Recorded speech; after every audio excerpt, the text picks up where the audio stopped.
Sir, और आप देख रहे भारत 36 नेशनल। हमारे साथ केदार गुप्ता जी, बीजेपी के प्रवक्ता। जो कहा जा रहा है कि इस बार की जो लड़ाई है वो आर पार की लड़ाई होगी। कांग्रेस कह रही है 75 पार, ये कह रहे हैं आर पार। ये लड़ाई आर पार कितनी होगी? क्योंकि कांग्रेस घोषणा करने में कहीं भी पीछे नहीं रह रही है। कहीं अगर बीजेपी थोड़ा सा भी पीछे रहती है तो क्या लगता है कि सीटों का खामियाजा आपको भुगतना पड़ेगा? जब लंबी छलांग लगानी होती है तो एक कदम पीछे हटते हैं ना, तभी लंबी छलांग होती है। तो भाजपा को ये मत सोचिए कि वो घोषणा पत्र में पीछे है। लंबी छलांग की तैयारी है और हमारा घोषणा पत्र बहुत जल्दी आएगा। और देखिएगा, छत्तीसगढ़ में दिवाली के पहले की दिवाली होगी।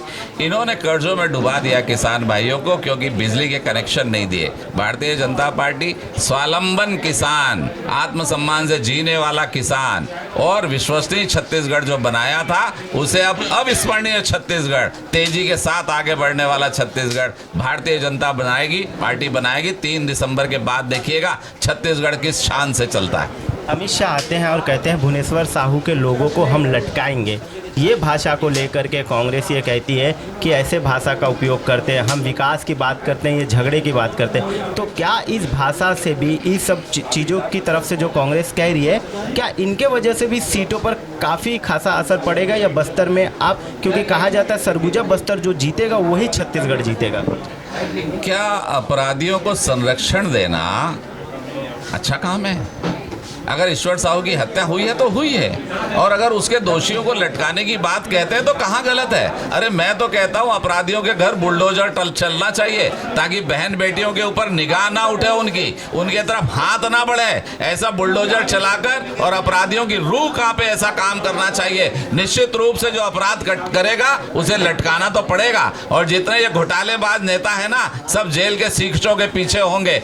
आप अपने वर्चस्व की लड़ाई के लिए भाजपा के नेताओं की हत्या करा रहे हैं। 5 से 6 नेताओं की हत्या बस्तर में हो चुकी। अभी मोहल्ला मानपुर में सीधे हत्या इसलिए हुई कि अब भाजपा का प्रचार हमारा नेता कर रहा था। उसके थोड़े दिन पहले सरयू टेकाम ने धमकी दी थी कि आप कोई भाजपा का कार्यकर्ता आएगा तो उसे काट डाला जाएगा, मार डाला जाएगा। और वही भाषा माओवादियों ने बिरजू की हत्या के बाद अपने पत्र में लिखी। ये तालमेल और ये शब्दों का एक जैसा होना क्या बताता है?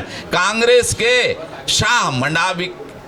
इंद्र शाह मंडावी उस दिन उसके भाषण के सामने मौजूद थे, जब सरयू टेकाम ने धमकी दी थी भाजपा के कार्यकर्ताओं को, और बाद में धमकी को हत्या के रूप में परिणित कर ही दिया। ये कैसी कांग्रेस है? क्या यही लोकतंत्र है कांग्रेस का? क्या यही लोकशाही है कांग्रेस की? लोगों को मारो और राज करो। ये एक आखिरी सवाल। कल जेपी नड्डा जी मानव मंडल में आए हुए थे ग्रामीण में। कांग्रेस की तरफ से कहा जा रहा है कि ये चुनावी वोट के लिए कार्यक्रम रखा गया था मन की बात, और आदर्श आचार संहिता का उल्लंघन है। मन की बात पहला कार्यक्रम नहीं था, 100 से ज़्यादा एपिसोड हो गए।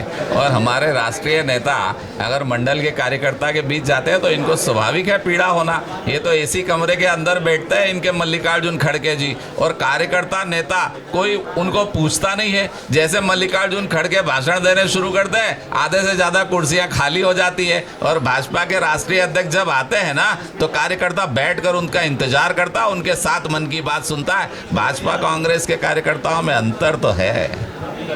हमारे साथ ये केदार गुप्ता जी थे, जो कह रहे हैं बार बार कि इस बार की लड़ाई आर पार की होगी, हम किसानों को रखेंगे, मैनिफेस्टो अच्छा जारी करेंगे। देखना अहम होगा कि घोषणा पत्र में बीजेपी कहां तक कांग्रेस को पीछे छोड़ पाती है, या कांग्रेस फिर बीजेपी को कहां तक पीछे छोड़ पाती है। तमाम बड़ी खबरों के लिए देखना ना भूलिए भारत 36 नेशनल। मैं दुलारे अंसारी, कैमरा मोंटी सिंह के साथ।